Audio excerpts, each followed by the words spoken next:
یہ باغ ابا نے اپنے ہاتھوں سے لگایا تھا۔ ہر پتا، ہر شاخ ان کے پسینے کی نشانی تھی۔ ابا گئے تو باغ ہی ان کی یاد تھی۔ علی اس باغ میں ابا کو ڈھونڈتا تھا۔ ایک دن گنڈے آئے، نظروں میں لالچ، ہاتھوں میں لاٹھی، کہنے لگے یہ باغ اب ہمارا ہے۔ اماں اکیلی تھی مگر پیچھے نہیں ہٹی۔ ایک ماں کی ہمت کسی لاٹھی سے نہیں ٹوٹتے۔ خط پڑھا تو ہاتھ کانپے مگر آنکھوں میں آگ آ گئی۔ علی نے اسی وقت بستر باندھا۔ بس میں بیٹھا تو ابا کا چہرہ یاد آیا۔ سوچا ان کی امانت لوٹانی ہے، ہر قیمت پر۔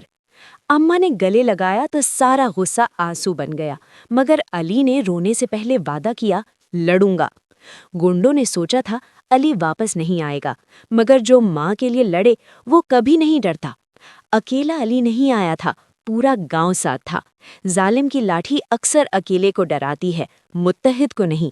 باغ واپس مل گیا، ابا کی امانت محفوظ تھی۔ علی نے درخت کو چھوا تو لگا جیسے ابا نے کندھے پر ہاتھ رکھا۔